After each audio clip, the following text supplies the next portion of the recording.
Yo, what's up guys, it is WelshDragonDSG here and welcome back to another FIFA 16 Career Mode video. And today we are just after Gamescom, so all of EA's news has been released and stuff like that. So we're kind of going to get the gist of all the features that are going to be in Career Mode. Yes, finally EA are actually updating Career Mode, so I find pretty awesome that finally they've taken on board our ideas. So in the background, just so you know, I don't want to sound a bit thing on this, but a few years ago, about a year or two ago, I thought of several ideas which happened to be featuring in FIFA 16 Career Mode, and I cannot wait. So in the background, you will of course see screenshots of FIFA 16, but you will see some videos that I made back in the past and how EA have implemented it. So for example, the training mode which has come in and stuff like that, and any other feature that I've kind of talked about. But anyway, let's crack on into this first one I'm going to be talking about, just because this is one of my ideas I've always wanted, and this is training mode. And training mode is potentially, the idea that I had personally was the fact you can train players in a certain position, not a certain position, a certain attribute, and you get them to build up and train.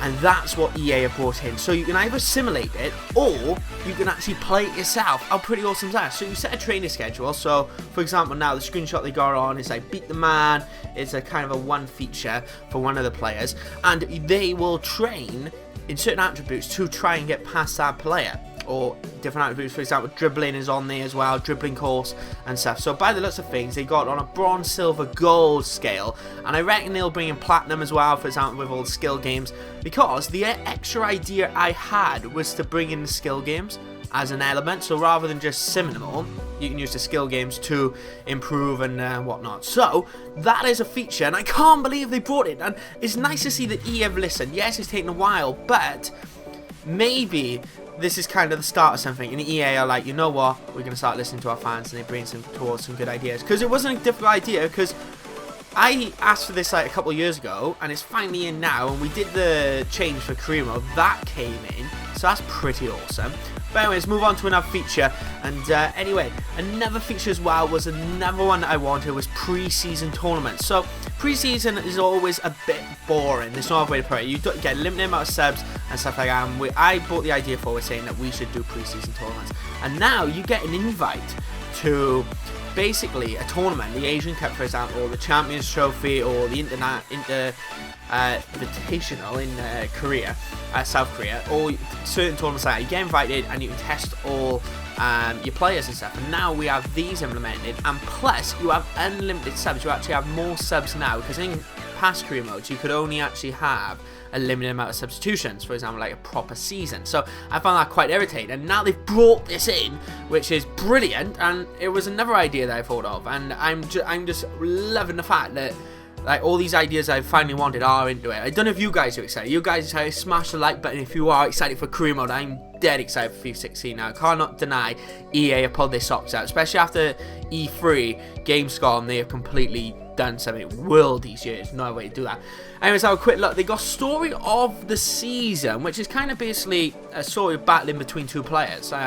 They have, on this picture, they have Hazard and Aguero, and they got to see how well they've done throughout the season. It has the bio and stuff coming up. This is usually, you know, when we're loading up the game, we get all the graphics of the team stuff. It's usually, by the looks, it's there from the screenshot that I'm actually looking at. So yeah, it seems quite sweet. Like, nice little key feature, like more cinematic type stuff.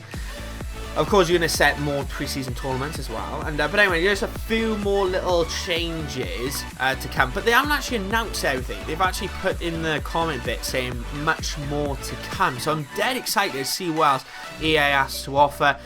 Shame is I won't be playing it in Gamescom, and I won't be playing FIFA 16 because I'm not out there. But possibly, hopefully, we see some Career Mode videos coming from a few guys that we can kind of get our hands on and have a little look. But anyway, here we go. We can now sign free agents outside the transfer window. How awesome's that? Finally, because it's so realistic. You can do that, and now we can. Scout reports. After all, scouting the player reports are available to you now for the entire calendar year before expiring, versus 3 months in FIFA 15. So FIFA 15, when you did a scout, within 3 months it would reset and it would go back to 0, go back to its question mark. And then now that's back. Transfer budgets are now more realistic, tailored to the club you're using in Career Mode. So for example, where a lot of clubs got a lot of money, but they don't show it on Career Mode, we've finally got that. And also, a percentage of the remaining budget from previous seasons carries on over. Finally, we can actually get. So if you are doing a road to glory, you can actually get a small side into a rich club just from your money rolling on. Because I've had so much money and I've decided not to do it, and you've done what? You can't actually keep your money and it goes, and like, oh, I was going to buy this player and actually I've only got 15 million when I had like 26. So what's going on there? Friendly subs, and this is what we just mentioned about unlimited number of substitutes. More realistic transfers, thank God. How many times Aguero goes to Real Madrid, or not Real Madrid, Modric goes to Man City and stuff like that. Finally, stuff like that won't be happening. Improved player transfer values. We've addressed values of players to a much better real world transfer market. So it's going to be quite interesting. So like Ben Tekin's is always quite expensive. Will he be 32 million? So by the looks of things, prices are going to be a lot more different in Career Mode. And as well, apparently they've improved the network system, the global network system, transfer system. So hopefully that will kind of bring in something else and help us with Career Mode quite a bit. But anyway, guys, that is the end of this video, and I cannot deny, like, I was bashing EA like for weeks and weeks with that announcement at E3, and now all of a sudden I am absolutely loving it. And the fact what they've done, like so far, just releasing a Gamescom was amazing. Even without my team, some of the stuff they got there is brilliant. But it does make me wonder, like, that little bit more saying and much more. So what is more to come? Gamescom is still open, so over the next few days maybe we'll be seeing something, but will we be seeing stuff over the next few months just before FIFA 16 actually comes out? I'm dead excited. Are you excited? Guys, smash the like button and let me in the comment section below, what are you excited to see in FIFA 16? It'd be pretty awesome to know your thoughts. And yeah, so let me know in the comment section below. And guys, smash the like button, follow me on Twitter, WelshDragonDSG, check out my merch, and check out my Twitch, and I'll see you next time. Adios.